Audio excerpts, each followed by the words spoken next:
Our story begins on a long, straight ribbon of highway in an arid section of the western United States. Marion Jeffries and Janet Marston are longtime friends who are returning home after having driven Marion's son to a summer camp. What a lonely stretch of road. I don't like it. Oh, come on, Marion. No road is lonely at 10 o'clock in the morning. This one is. George was right when he said we should make this part of the trip either very early or late at night. Well, neither of us ever gets up at dawn, and I don't think two women should travel the highways after dark. Oh, I don't mind driving at night. Well, then why didn't you say so yesterday? That motel we stayed in was certainly no prize. Oh, not so bad. Anything to get away from home for a few days. Not from my point of view. Well, you can travel anywhere you want to at any time. Sometimes I do it only to keep from being bored. Nonsense. You don't know what being bored is like. I wanted to make this trip last longer. Really, Janet, it's an adventure for me. Well, I've enjoyed it, too. It's given us a chance to catch up. But I must say, this stretch of highway is deadly dull. Well, I wouldn't mind if it weren't so beastly hot. And there's not a car in sight. Marion, I have an uncomfortable feeling that there are things ahead of us on the road. Oh, I'm glad you're not driving. But don't you see those wavy lines? Shapes rising up, coming closer and then fading away? Sure, heat haze. And over there, look. Nothing but bare, dry land and sagebrush. I swear I see buffalo and Indians. Oh, this terrible August heat has gone to your head. But I admit I'll be glad when we get to the next... Uh-oh. What's the matter? We're losing speed. The accelerator isn't working. Oh, please, let's not have a breakdown way out here. Motor's dead. But we're miles and miles from anywhere. I know. Well, let's do something. We can't just sit here.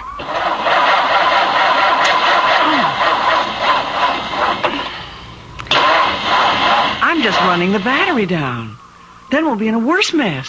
Are you absolutely sure we have gas? But of course I am. Look at the gauge. And you remember when we got it. I'll look under the hood. Isn't that what you're supposed to do? Well, if you know what you're looking for.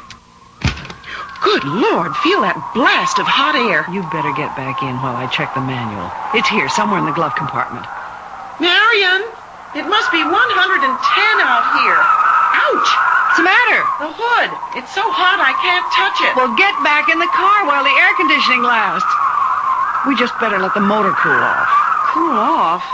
In this blazing sun? Hurry, close the door. So now what do we do? I feel so helpless not knowing about what makes a car run. Or stop running? George always says, oh, skip it. I'm going to study this manual and see what happens when a motor's overheated. Maybe if I put on these gloves. Gloves in this weather? Well, then I could open the hood and look for a loose wire or something. You stay here. We'll think of something. I'm thinking very hard. No barn, no tree. Marion, what if we really are... Take it easy, Janet. I said this trip was an adventure, so let's make the most of it. Then I suggest that we get out and start walking. Absolutely not. The best thing we can do is sit quietly here in the car. That's not my idea of an adventure. Someone's bound to come along. Janet? What? Look. Look over there. Is your window closed tight? Make sure. It's a dust storm heading straight for us. That's not a storm. It's someone coming. But there's no road out there. Nevertheless, someone is coming. Well, they must be choking with dust. It's almost too thick to see us. We'll flag them. We'll flag them down. I'll get out and wave this scarf. Only, oh, fantastic. It's horses. Janet, this is unbelievable. Look at what they're pulling. It's a mirage. It must be a mirage. No, they're real. Marion, you said I was suffering from heat Not haze. this time. You do see what I see, don't you? A covered wagon. And a man who looks at least 150 years old.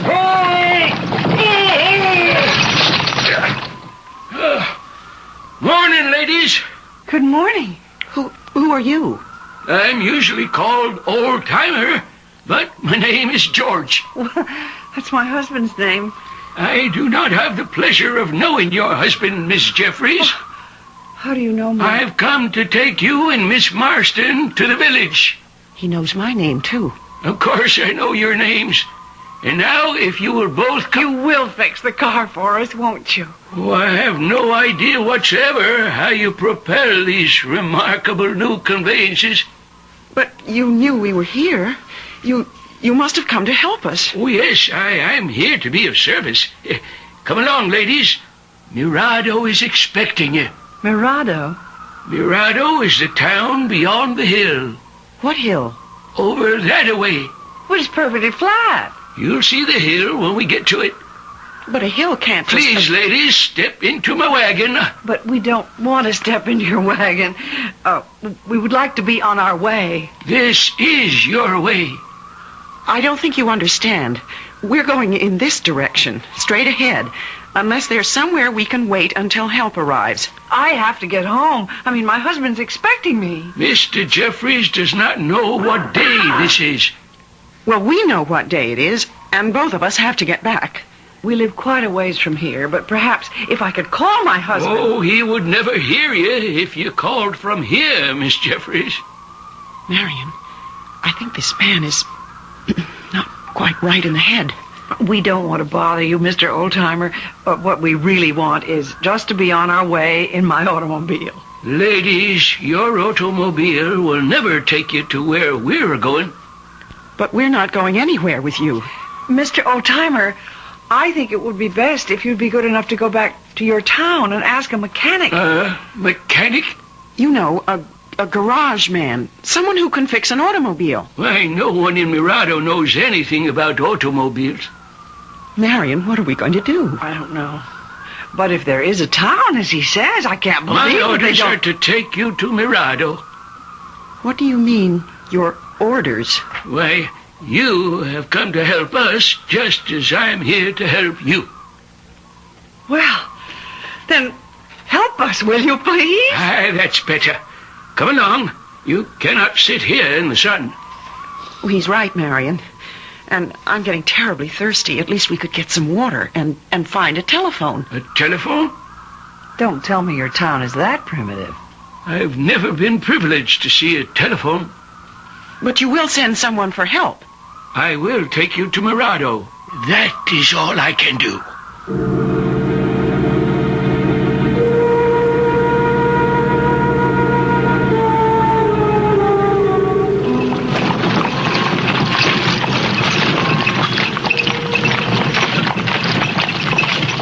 How strange to be riding in a covered wagon. It's not nearly as uncomfortable as I thought it would be. That's your idea. At least the countryside is changing. It sort of lulls you. Why, look, Marion, there is a hill. And we're climbing.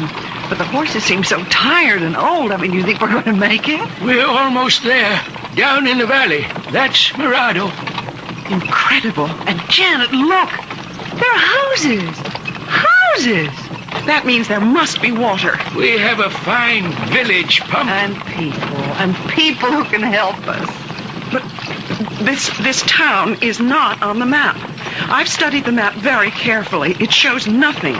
Look down there, Miss Marston. See for yourself. Not very big, is it?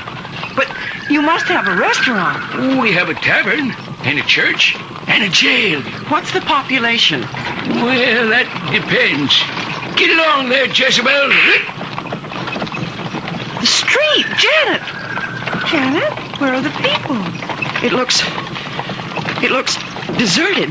No one round at this time of day. Why, Janet, it's a ghost town. Yes, you could call it that.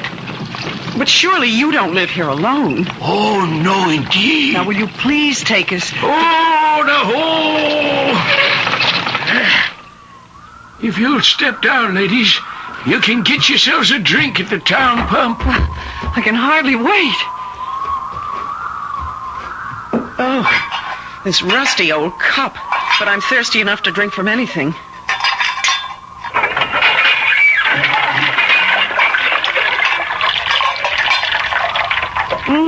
I'd like to put my head under it. Feels wonderful on the hands and arms. But it tastes so brackish. Hasn't been used in a long time. Now, where can we go for help? I will show you the points of interest. No sightseeing right now, please. But thank you. Do you have a telegraph office? Oh, no, indeed, Miss Jeffries. Scouts used to take our messages, although there is now no reason to send a message. No reason? Tell us right now how to find someone who will go to the next town. Ladies, you are going to stay in Mirado. Well, I suppose we're going to have to for an hour or two. You have come home, Miss Jeffries. Oh, stop making jokes, Mr. Oldtimer. Mirado's a place where people stay forever. Stay? In this deserted place?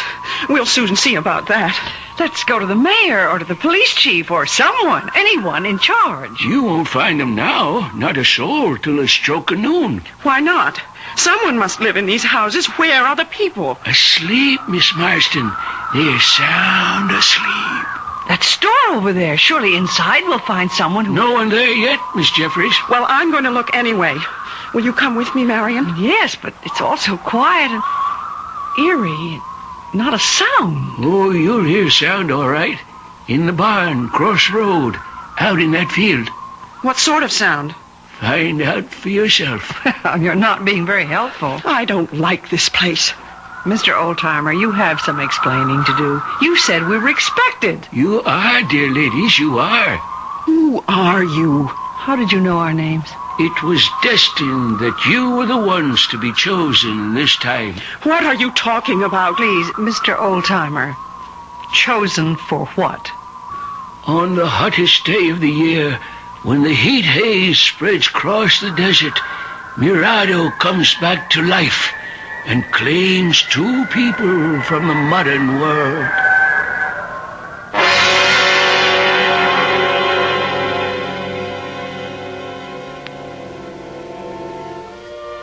There may be no new thing under the sun, but a frightening prospect confronts Marion and Janet if Mirado really has a living past.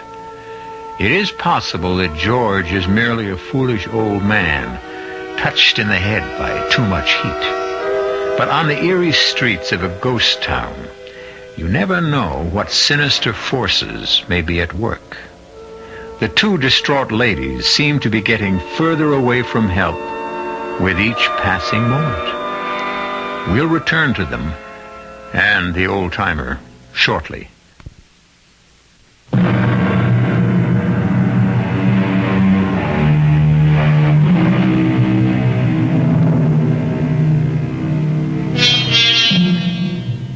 Stranded on a lonely stretch of road when their car broke down, Marion Jeffries and Janet Marston have been taken to the strange ghost town of Mirado.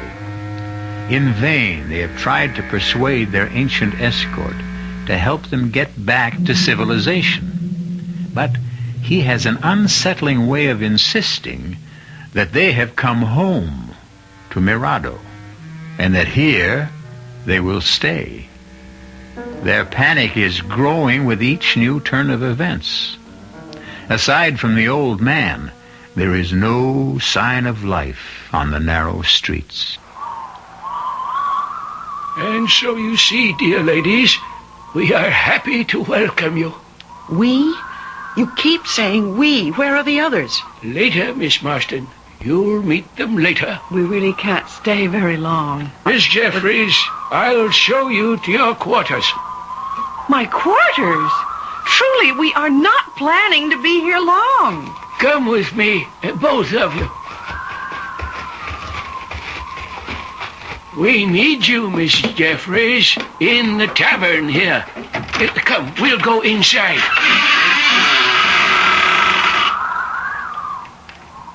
Oh, I don't want to go in there. Oh, nothing to be afraid of. Come along.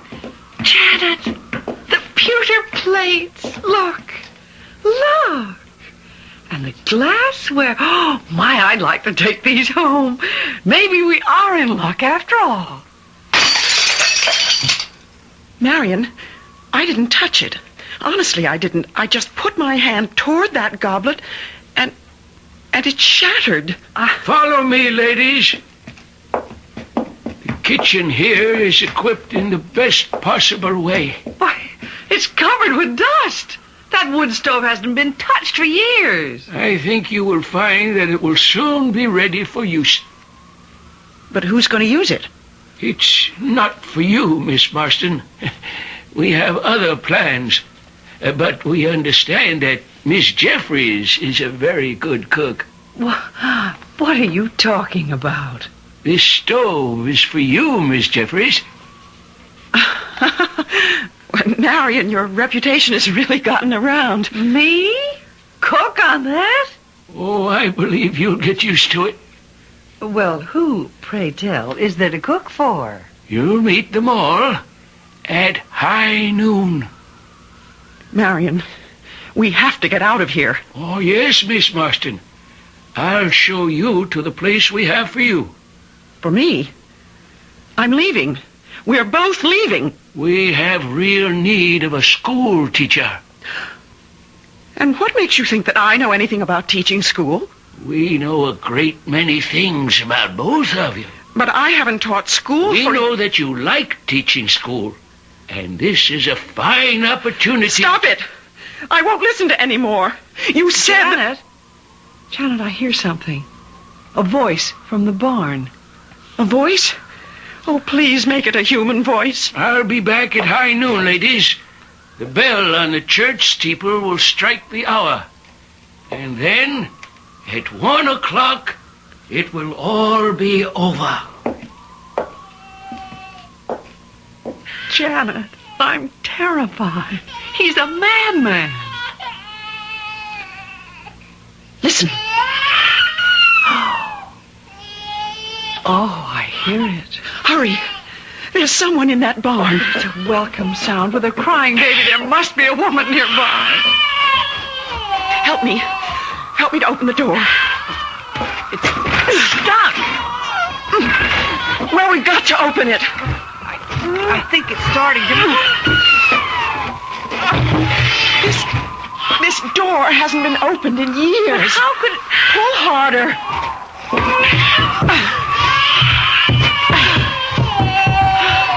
Oh, there. So dank and musty. What a place for a baby. The sound comes from over there. No, the sound comes from over here. Right here. The sound is right here. In the corner. Look in the corner. I don't see anything. It's so dark. It's a crib. Oh, what a lovely hand-carved crib. You're right. This is a crib. But Marion... I know. There's no baby in it. Marion, tell me you hear what I hear. A baby crying right here in this crib. But there is no baby. Are we losing our minds? Oh, Janet, be sensible. We both hear it. Well, there must be an explanation. Oh, I can't stand it. This spooky barn. Let's get out. Well, we can't just walk out on a crying baby. You look on that side, I'll go over here. But Marion, I'm frightened. I always was afraid of the dark. Janet, we've got to keep our heads. That baby must be here somewhere. It's weird. There's no sense to any of this. Now, come on. It must be something about the acoustics of this old barn.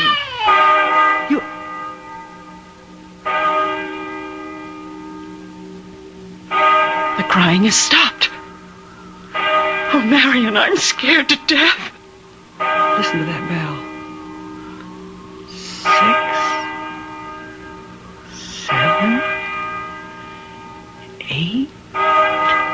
The old man kept talking about something happening at 12 o'clock. Let's get back to town. I tell you, I'm afraid. Well, you're the one who doesn't like the dark. We can't stay in here. But the baby that was crying. But there's no crying now.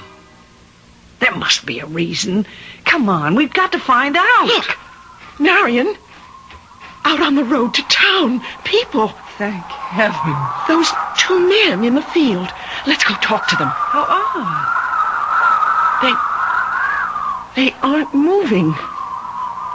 They look like statues. Or that painting. Yes. It's the Angelus. And that girl who's running. Only she isn't running. She's standing still.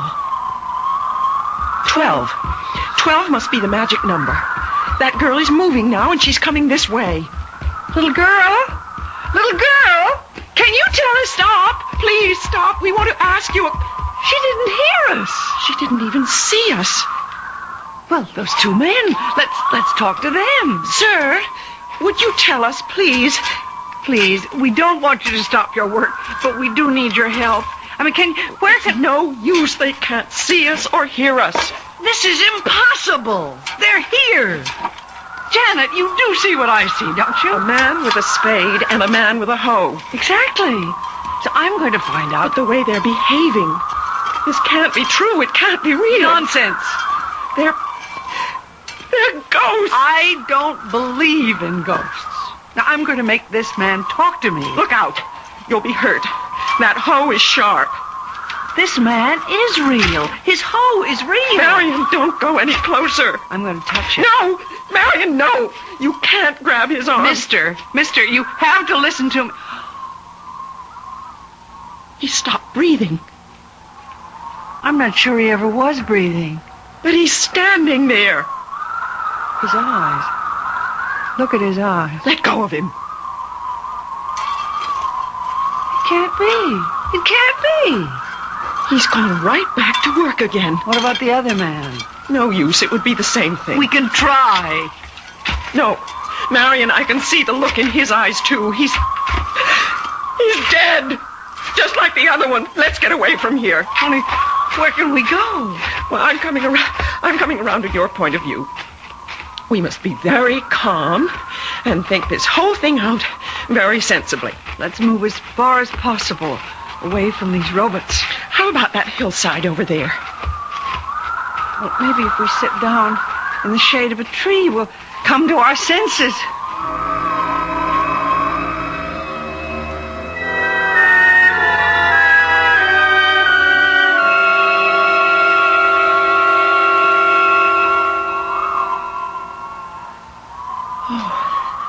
It's peaceful here.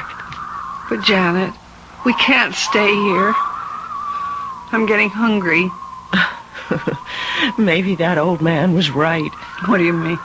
Perhaps you do belong in the kitchen. What a terrible thing to say. Oh, I'm only kidding, Marion. But you were the one who wanted adventure. Enough is enough. Today will last me for a lifetime. That's what I mean. You're talking very strangely. I feel strange. I felt strange all day. Ever since seeing those buffalo. What buffalo? Back on the road, when we were in the car. It all seems like such a long time ago. Oh, Janet, the heat haze, it's gotten to you again. Perhaps we're still back in that car. No, we're here, in Mirado. And that is the strangest part of all. Well, I agree that Mirado is a very unusual town. But now that it's 12 o'clock, if George was right, if we just go down to the center of things... Marion, do you really believe there is such a town as Mirado? But, Janet, you can see it from here, just as clearly as I do. Listen. I've heard that sound before, when the old man came. No, but this is different. The way they're traveling, this must be young men. And they're heading down the main street. There must be someone who can help us. Ghosts. They're all of them ghosts. Janet, snap out of it. Come on. Come on. Where are we going? Back into town. I don't think I can stand any more of these ghostly people. But the horses, Janet. Maybe we can get some horses and ride away from this frightening place. I haven't been on a horse in 1,000 years. Neither have I, but we can try. Oh, Janet, we can try.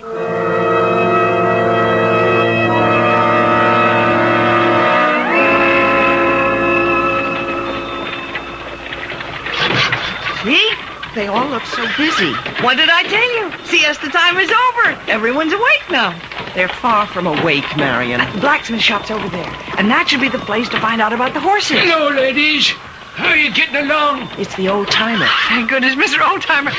George, please, we can talk to you. At your service, ladies. You'd better be of more service than you were the last time. Well, I know it was you who brought us here, but we simply don't understand. It's all very simple, Miss Jeffries. You heard the clock strike 12? Yes, we heard the clock, and we can see the people. I had my orders. Everything will work out within the hour. Good. Then you will take us back to civilization. Nothing of the sort. As I told you before, you're staying here. But we don't belong here.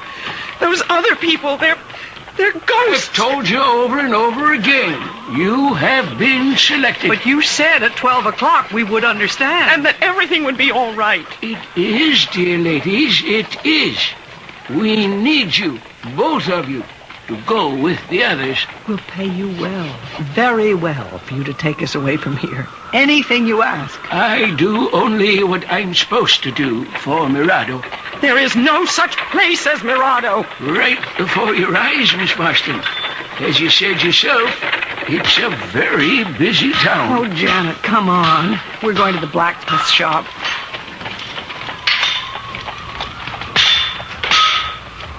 I wouldn't dare touch one of those horses. Oh, they look gentle enough to me. That gray one, for instance. I mean, are they real? Of course they're real. And that white-haired blacksmith, he's not like those other men. Look at those rosy cheeks. Most likely from all that heat. I must say the fire looks real enough. Excuse me. Please stop for a moment. It's important. We want to hire 2 horses. No use talking to old Sam. He's deaf and dumb. They're all deaf and dumb, every one of them. Ladies, you've spent enough time in here. There's someone waiting for you. Well, why didn't you say that before? You found someone who can help us? Come along. We're going back to the tavern. Why, that sign in front of the tavern is new. It wasn't there before. Well, people have been working. Right this way, ladies. Through the swinging door. And the door. It isn't rusty anymore. Someone's oiled the hinges. The place is crowded. Joe! Oh, Joe! Welcome back, old-timer. Glad to see you. Did you bring her? Janet, he can talk. We found someone who can talk.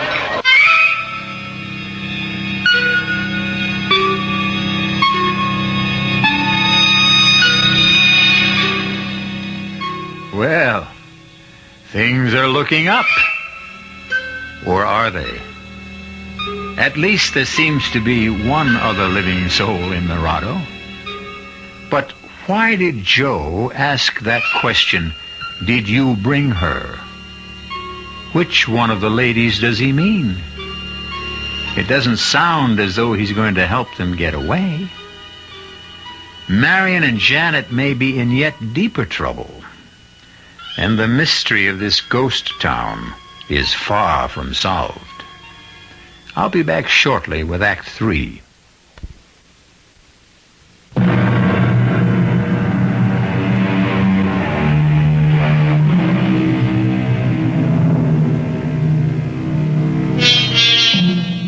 At the stroke of noon, the little town of Mirado seemed to burst into life. The streets are crowded now as people come out of their houses and go about what looks like normal everyday business. And there are workmen in the fields. But something is wrong.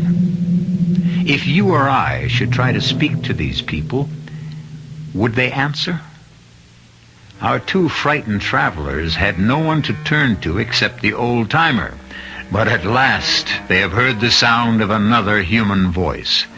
A man named Joe. I asked your old-timer. Did you bring her? I certainly did. She's right here. Marion, which one of us is he talking about? Mr.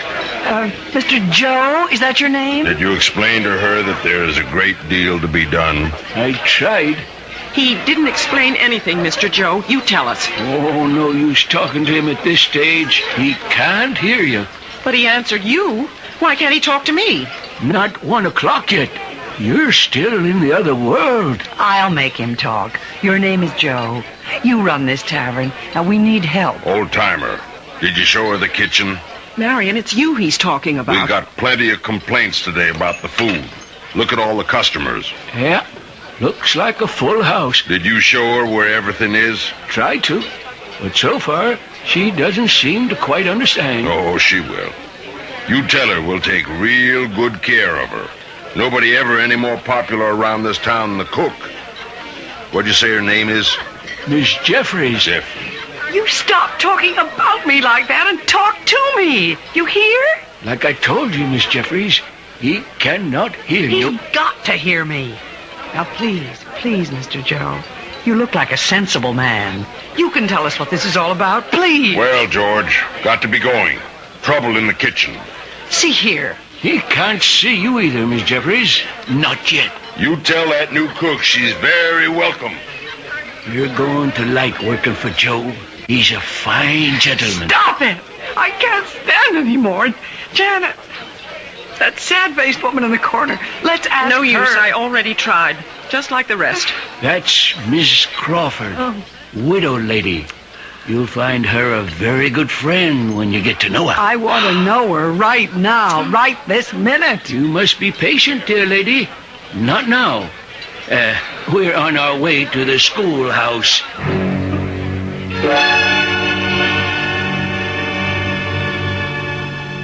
We're here, everybody. Get ready. Oh, Janet, what a darling one-room schoolhouse. No one-room schoolhouse was ever darling.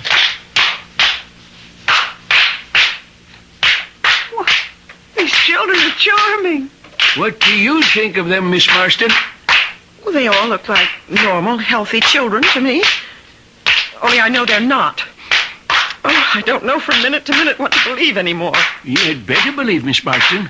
The children are doing this specially for you. They look as though they're singing. They are. And very nicely, too. Well, then why can't I hear them? Why? In time. You'll hear them when you are their teacher. But I'm not going to be their teacher. Miss Marston, our teacher is old, as you can see. All the children have learned songs and games.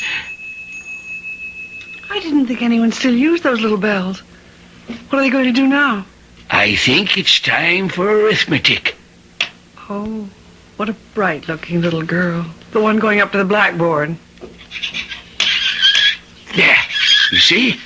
7 times 9. 7 times 9 does not equal 56. That's just what I mean, Miss Marston. But that teacher is nodding her head. This is outrageous. Just as I told you. We need someone like you around here. Why, I'm going up to that blackboard and put her straight. Oh, no, Miss Marston. You can't do that yet. But I'm going to. Don't do it, Miss Marston. Children, this number on the blackboard is wrong. Here's the way it goes. Oh, dear, this chalk, the chalk won't write on the blackboard. Don't worry, Miss Marston. Here, young lady, you take the chalk and I'll show you the right answer. They've gone back to that game. Here, now I want to show you something. It's no use, Miss Marston. None of them can see you. Well, then why did you bring me here? So you'd know what to do later on. You keep saying that. We've been looking for someone like you for a long time, Miss Marston. And you've come to us at last. You will be their teacher. You must be joking. Everything is a ghastly, hideous joke. That will be enough, children. It's time for us all to go. Marion, I have a feeling that the stage is being set for some tremendous catastrophe. The hour is approaching, and I must get to my station. Old-timer, please don't leave us. George, you're our only hope. It's 1 o'clock. Hurry, run to the town hall. Marion, listen. Listen, I heard the clock strike 1. But the people, they're all talking now. All of them. And they can see us. Look, they're beckoning to us. Let's catch up. It's Dusty. Storm. The beginning of a terrible storm. Look over there. I told you. What did you tell me? This morning when I saw those buffalo and the Indians. The town hall. Hurry!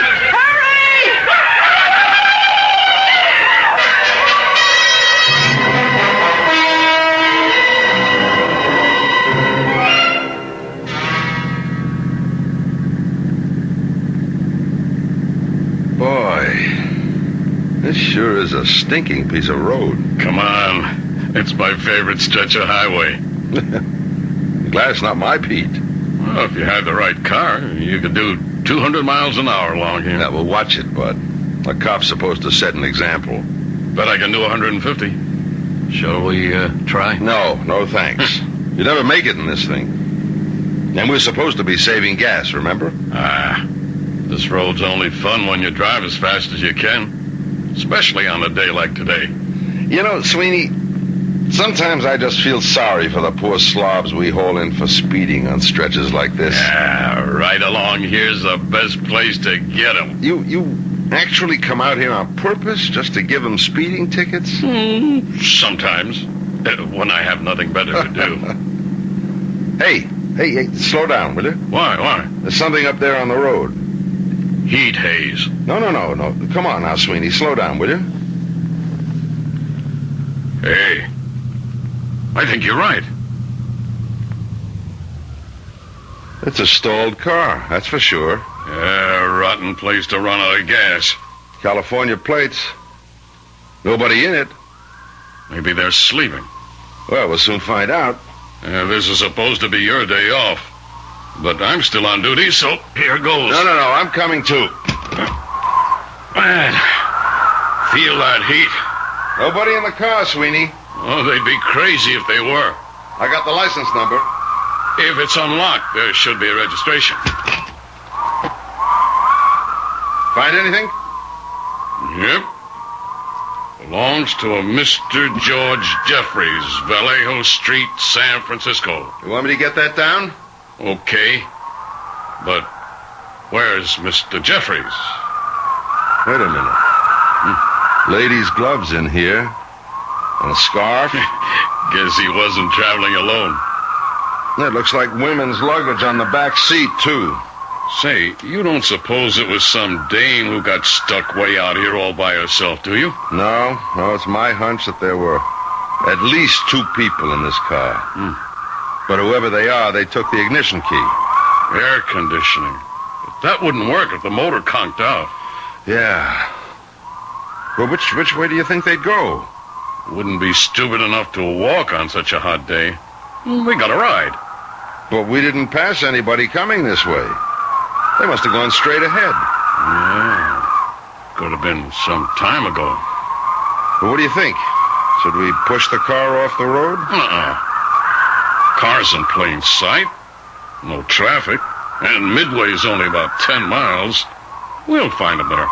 Maybe I should stay here. Oh, you're off. Well, I mean, just in case, you know. I'm sorry we don't have the patrol car. We did, I checked with headquarters.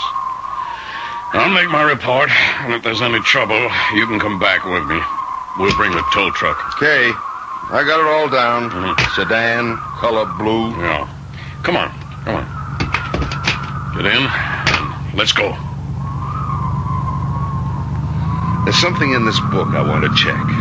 What are you carrying that thing around with you for? Boy, what a rookie. Well, I haven't worked this territory as long as you have. Maybe they'll assign me to a car out here. Oh, just ask me anything. I just want to make sure that there isn't some other town or farm or someplace where those people could have gone. Oh, nothing but desert for miles in every direction. Well, let's just see. There's Baker, Razor. Hey, Sweeney, listen to this, will you? Listen to what? Ever hear of a town called Mirado? It's not around here. Well, it's a ghost town, or at least it was. Old trading post. Maybe 100 years ago. No, longer than that. Well, then who cares about it today? I do. You know, you're really something. Well, just a minute. Can I read it to you? Read it. Since I got nothing better to do, go on, read it. It says here that in August of 1846, a band of bloodthirsty Indians swooped into the little town of Mirado and killed all but one of its inhabitants. All but one? The lone survivor was a baby boy who was found asleep in a crib in a barn. There is a legend that once a year, the residents of Mirado come back to haunt the place. What do you think of that? I think it's poppycock, made up for the tourist trade. Hey, look over there, that great big spiral of smoke. Oh, Johnson, you're a fool. That's a dust storm, and it's coming our way. Come on, step on it. If anyone else drove as fast as I'm about to, even you would arrest him for speeding.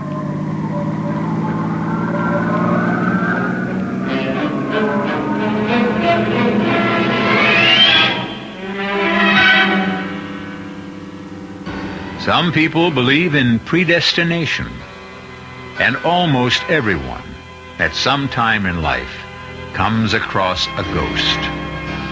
Our traveling ladies may have met with an unfortunate accident, or perhaps they really were sojourners in time who found a better, or at least a different place to fit into the scheme of things. The ghosts of times past are all around us, and legends persist. The present is made up of the past, and a clock of 1 century tells time in another.